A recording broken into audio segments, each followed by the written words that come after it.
तो यहाँ पर अर्जुन भगवान से जो कुछ बोल रहे हैं, इसमें भगवान के जो है उन्होंने 3 नाम लिए हैं, 3 नामों से पुकारा है भगवान को। तो एक नाम है गोविंद। अर्जुन कहते हैं किम नो राज्येन गोविंद, हैं कि हे गोविंद हमें राज्य से क्या करना है, हैं? तो गोविंद नाम की व्याख्या इसमें क्या है कि गो का मतलब है गौएं और विंद का मतलब है आनंद देने वाले, गौओं को आनंद देने वाले। तो सुनिए ये कथा कैसी है, भगवान को गोविंद नाम कैसे मिला था, इसका एक इतिहास है। जब इंद्र ने ब्रजवासियों का विनाश करने के लिए लगातार 7 दिनों तक ब्रज में वर्षा की थी, तो श्री कृष्ण ने ब्रजवासियों की रक्षा करने के लिए 7 दिनों तक लगातार गोवर्धन पर्वत को उठाए रखा। श्री कृष्ण की महान शक्ति को देखकर इंद्र भयभीत हो उठा। उसने वर्षा को रोककर अपने गुरु अथवा देवताओं के गुरु बृहस्पति से पूछा। किसने? इंद्र ने अपने गुरु या देवताओं के गुरु बृहस्पति से पूछा कि इतना महान अपराध करके अब श्री कृष्ण को कैसे प्रसन्न किया जाए। बहुत बड़ी समस्या है, बहुत बड़ा अपराध किया है मैंने। इंद्र ने कहा गुरु से कि अब कैसे प्रसन्न करें। उस समय बृहस्पति जी ने इंद्र से कहा, हे इंद्र, यदि तुम श्री कृष्ण की कृपा दृष्टि अपने ऊपर प्राप्त करना चाहते हो तो गो माता सुरभि को आगे करके श्री कृष्ण के सामने जाओ। किसको आगे करके? सुरभि, गाय माता सुरभि। श्री कृष्ण गौओं के ऊपर सदा अपनी कृपा दृष्टि डालते हैं। जैसे श्री कृष्ण अपनी कृपा दृष्टि सुरभि गाय के ऊपर डालेंगे, उस समय उस गाय के पीछे खड़े हुए तुम्हारे ऊपर भी श्री कृष्ण की कृपा दृष्टि पड़ जाएगी। गुरु जो है शॉर्टकट बताता है, गुरु की आवश्यकता है। कहा कि वहीं पर खड़े हो जाना है गाय के पीछे पीछे, और इस प्रकार से श्री कृष्ण से जो तुम्हें भय उत्पन्न हुआ है वो समाप्त हो जाएगा। इस प्रकार सुरभि और इंद्र एक साथ ब्रज में श्री कृष्ण से मिलने आए। परंतु यहाँ पर एक अंतर है, श्री कृष्ण ने ब्रज में स्थित गायों की पर्वत उठाकर रक्षा की। इस बात से हर्षित होकर सुरभि श्री कृष्ण से मिलने आई थी। गौओं की माता सुरभि इस बात से हर्षित होकर आई थी कृष्ण से मिलने के लिए, जबकि इंद्र इस बात से भयभीत होकर श्री कृष्ण से मिलने आया था। सुरभि के साथ होने के कारण इंद्र को यह अवसर मिल गया कि वो श्री कृष्ण की वंदना और उनसे अपने अपराध के लिए क्षमा याचना कर सका। इसके बाद सुरभि ने श्री कृष्ण को गोविंद ये नया नाम दिया। गोविंद नाम सुरभि ने दिया और अपने दूध से श्री कृष्ण का अभिषेक किया। यद्यपि श्री कृष्ण का गोविंद नाम अनादि है ना, गोविंदमादि पुरुषम, अनादिकाल से चला आ रहा है गोविंद नाम, परंतु इस मनुष्य लीला में अभी तक श्री कृष्ण का गोविंद नाम प्रचलित नहीं हुआ था। यहाँ पर गोविंद का अर्थ है गायों का इंद्र।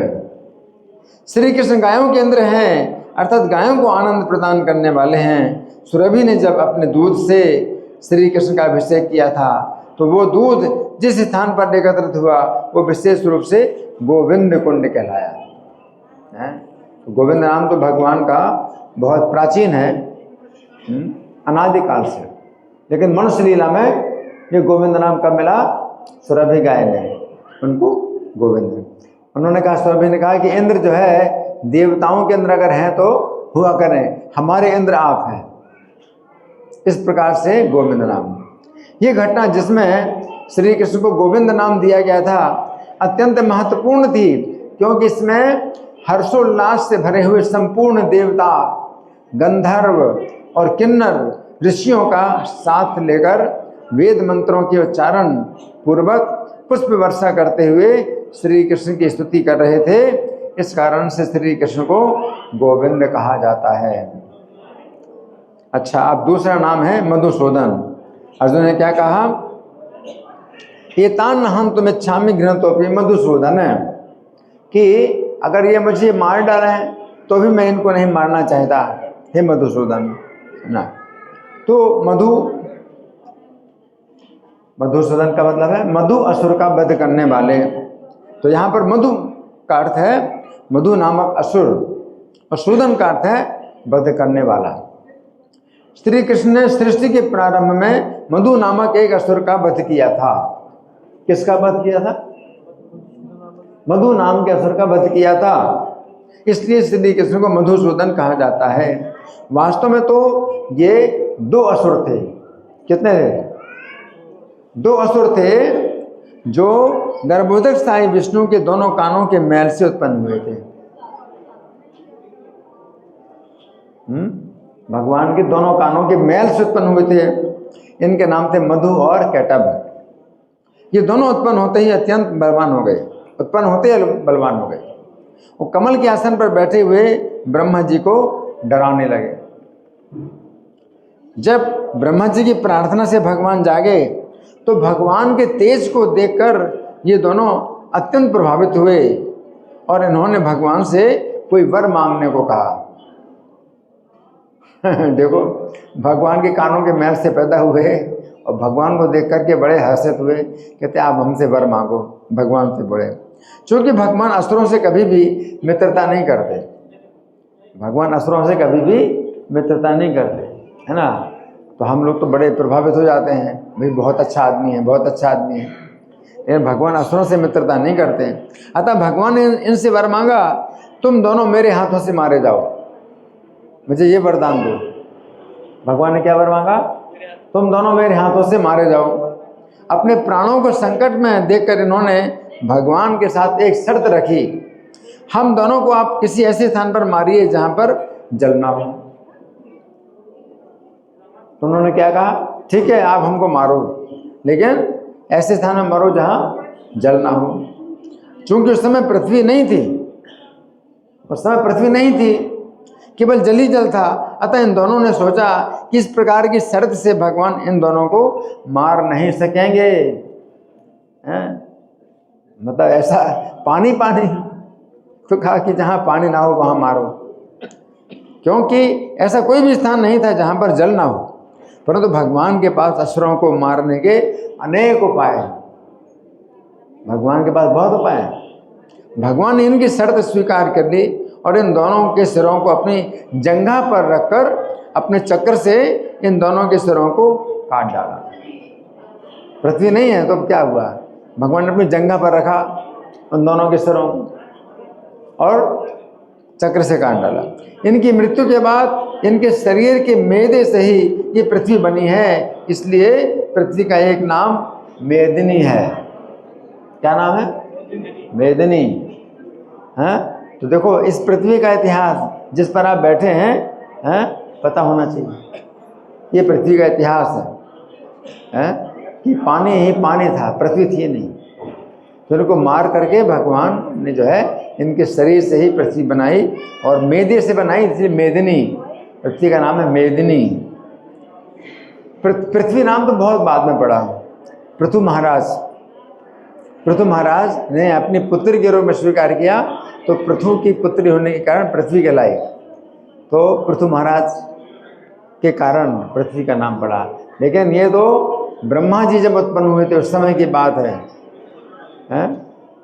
बहुत पहले की बात है, जब पृथ्वी का जो है निर्माण हुआ, है ना। तो ये जो है मधुसूदन की व्याख्या है। अच्छा, अब तीसरा नाम क्या है? जनार्दन। निहत धार्त राष्ट्रान्नः का प्रीति स्यात् जनार्दन।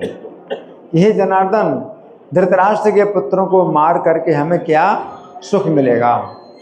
तो जो असुर श्री कृष्ण के भक्तों से द्वेष करते हैं, उन्हें पीड़ा पहुंचाते हैं, उनको श्री कृष्ण अत्यंत पीड़ा देते हैं। भगवान का नाम जनार्दन है, तो असुरों को पीड़ा पहुंचाने वाले। भगवान का नाम जनार्दन क्या मतलब? असुरों को पीड़ा पहुंचाने वाले हैं। जो असुर श्री कृष्ण के भक्तों से द्वेष करते, उन्हें पीड़ा पहुंचाते हैं, उनको श्री कृष्ण अत्यंत पीड़ा देते हैं। ऐसे असुर यदि श्री कृष्ण से मित्रता भी करना चाहें तो भी श्री कृष्ण उनकी मित्रता स्वीकार नहीं करते। देवताओं को तो खुश कर लेते हैं असुर लोग हैं, लेकिन भगवान कभी भी असुरों से खुश नहीं होते हैं। तो दुर्योधन हैं, एक असुर है दुर्योधन। दुर्योधन श्री कृष्ण से मित्रता करना चाहता था। जिस समय श्री कृष्ण संधि प्रस्ताव के लिए हस्तिनापुर आ रहे थे तो पता चला दुर्योधन को क्या क्या अच्छा मौका है, श्री कृष्ण आ रहे हैं हस्तिनापुर संधि प्रस्ताव के लिए। उस समय दुर्योधन ने उपलब्ध नगर से हस्तिनापुर तक का संपूर्ण मार्ग सजाया। क्या दुर्योधन ने कृष्ण को मतलब अपने पक्ष में करने के लिए ब्लैकमेल, कृष्ण को ब्लैकमेल करने के लिए क्या किया, जहाँ से कृष्ण आएंगे वहाँ से हस्तिनापुर तक का पूरा रास्ता सजाया, बढ़िया सजाया और स्थान स्थान पर श्री कृष्ण के विश्राम करने के व्यवस्था की और भोजन की व्यवस्था की। परंतु श्री कृष्ण उस मार्ग को छोड़कर जंगल के मार्ग से आए। भगवान ने वो मार्ग ही छोड़ दिया। भगवान जो है असुरों की सेवा नहीं स्वीकार करते।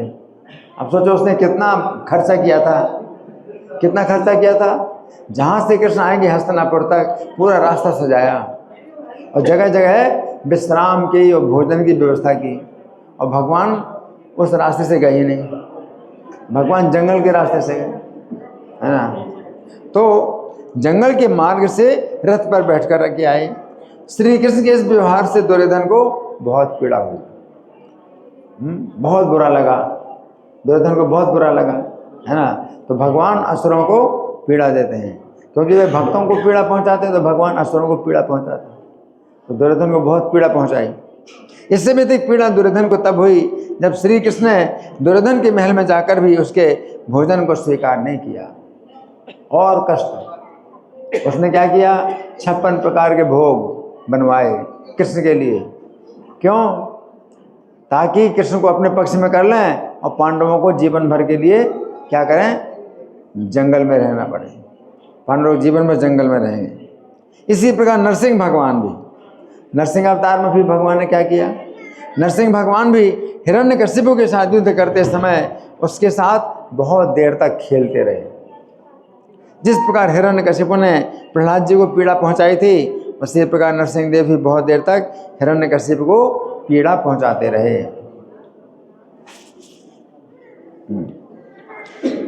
चूंकि श्री कृष्ण भक्तों को पीड़ा पहुंचाने वाले असुरों को जल्दी ना मारकर उन्हें पीड़ा पहुंचाते हैं, इसलिए उन्हें जनार्दन कहा जाता है। तो भगवान के ये जो 3 नाम अर्जुन ने लिए हैं, तो इनमें और भी व्याख्या है, लेकिन हमने जो है समय जैसा मतलब कम समय है उसके अनुसार हमने 3 नामों की व्याख्या की। ये अर्जुन जो है भगवान के जो 3 नाम ले रहे हैं उनका क्या अर्थ है। धन्यवाद। ग्रंथराज श्रीमद् भगवद गीता की जय, श्रील प्रभुपाद की जय। हरे कृष्णा।